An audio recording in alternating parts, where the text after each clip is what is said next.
ಎಲ್ಲರಿಗೂ ನಮಸ್ತೆ. Welcome to my YouTube channel.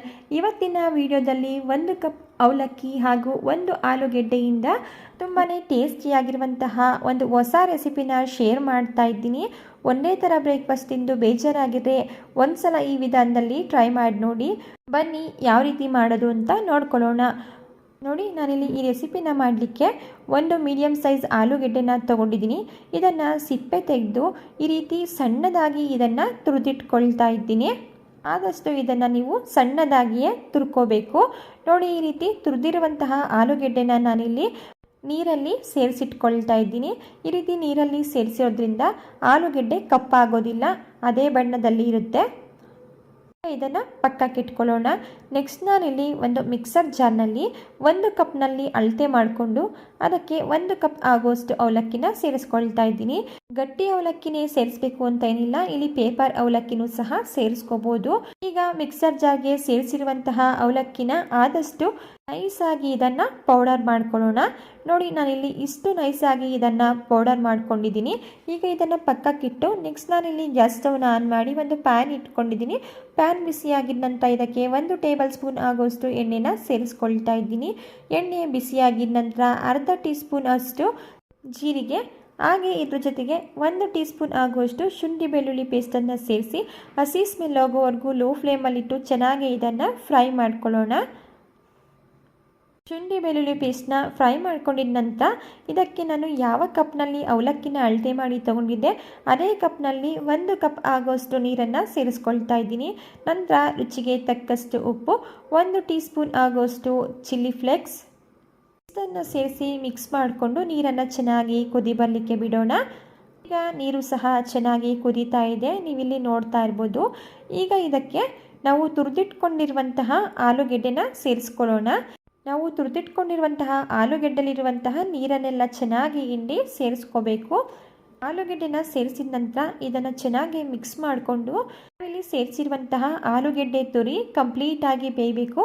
ಅಲ್ಲಿವರೆಗೂ ಇದನ್ನು ಚೆನ್ನಾಗೇ ಬೇಯಿಸ್ಕೊಳ್ಳೋಣ. ಆಲೂಗೆಡ್ಡೆನ ನಾವಿಲ್ಲಿ ತುರಿದು ಸೇರಿಸ್ಕೊಂಡಿರೋದ್ರಿಂದ ಒಂದು 2 ರಿಂದ 3 ನಿಮಿಷದಲ್ಲೆಲ್ಲ ಚೆನ್ನಾಗಿ ಬೆಂದೋಗಿಬಿಡುತ್ತೆ.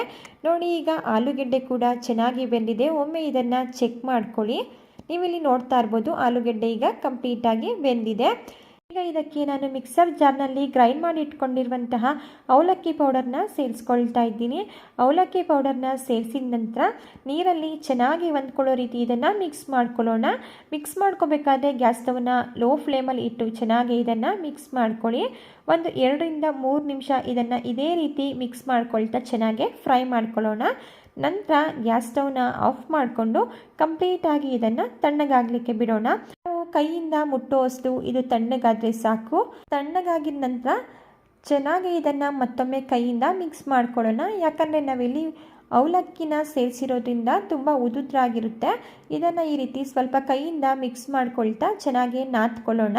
ಈ ರೀತಿ ನಾದಿದ ನಂತರ ಇದಕ್ಕೆ ಒಂದು 2 ಟೇಬಲ್ ಸ್ಪೂನ್ ಆಗೋಷ್ಟು ನಾನಿಲ್ಲಿ ಮೈದಾ ಹಿಟ್ಟನ್ನು ಸೇರಿಸ್ಕೊಂಡು ಮತ್ತೊಮ್ಮೆ ಇದನ್ನು ಮಿಕ್ಸ್ ಮಾಡಿಕೊಂಡು ಕೈಯಿಂದ ಚೆನ್ನಾಗಿ ನಾದ್ಕೊಂಡು ಚಪಾತಿ ಹಿಟ್ಟಿನ ಅದಕ್ಕೆ ಇದನ್ನು ರೆಡಿ ಮಾಡಿ ಇಟ್ಕೊಳ್ತಾ ಇದ್ದೀನಿ.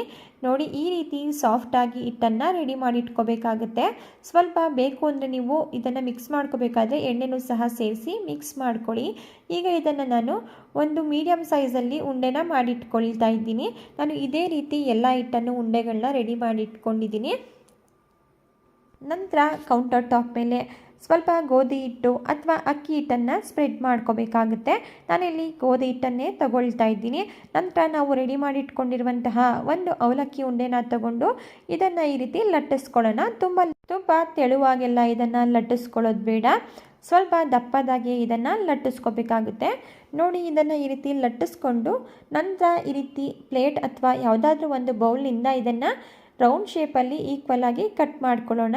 ನಿಮಗೆ ಈ ರೀತಿ ಶೇಪ್ ಬೇಕು ಅಂದರೆ ಮಾತ್ರ ಈ ರೀತಿ ಮಾಡ್ಕೊಳ್ಳಿ, ಇಲ್ಲ ಪರವಾಗಿಲ್ಲ, ಓಕೆ ಹಾಗೇನೆ ಇದನ್ನು ರೆಡಿ ಮಾಡ್ಕೊಳ್ತೀವಿ ಅಂದರೆ ಹಾಗೇನೆ ಇದನ್ನು ರೆಡಿ ಮಾಡ್ಕೋಬೋದು.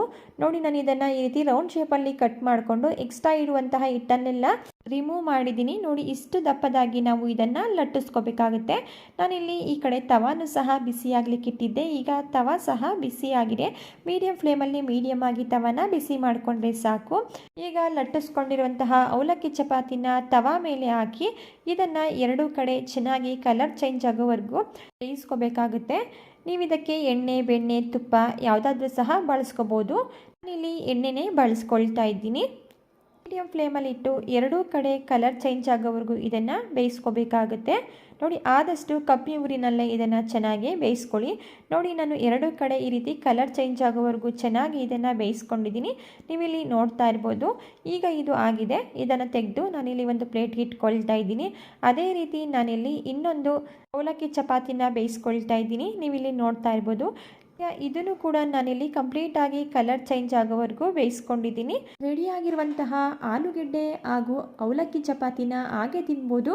ಇದಕ್ಕೆ ಯಾವುದೇ ರೀತಿಯ ಚಟ್ನಿ ಪಲ್ಯ ಅವಶ್ಯಕತೆ ಇಲ್ಲ. ಬೇಕು ಅಂದರೆ ನೀವು ರೆಡಿ ಮಾಡ್ಕೋಬೋದು. ನಾನಿಲ್ಲಿ ಆಲೂ ಮಸಾಲ ಕರಿ ಜೊತೆ ಸರ್ವ್ ಮಾಡ್ಕೊಳ್ತಾ ಇದ್ದೀನಿ. ಓಕೆ ಫ್ರೆಂಡ್ಸ್, ನೋಡಿದ್ರಲ್ವಾ, ಒಂದು ಆಲೂಗೆಡ್ಡೆ ಹಾಗೂ 1 ಕಪ್ ಅವಲಕ್ಕಿಯಿಂದ ನಾವು ಯಾವ ರೀತಿ ಇನ್ಸ್ಟೆಂಟ್ ಆಗಿರುವಂತಹ ತುಂಬಾ ರುಚಿಯಾಗಿರುವಂತಹ ಬ್ರೇಕ್ಫಾಸ್ಟ್ನ ರೆಡಿ ಮಾಡ್ಕೋಬೋದು ಅಂತೇಳಿ. ಇವತ್ತಿನ ಬ್ರೇಕ್ಫಾಸ್ಟ್ ನಿಮಗೆ ಇಷ್ಟ ಆಗಿದ್ದರೆ ರೆಸಿಪಿಗೆ ಒಂದು ಲೈಕ್ ಮಾಡಿ.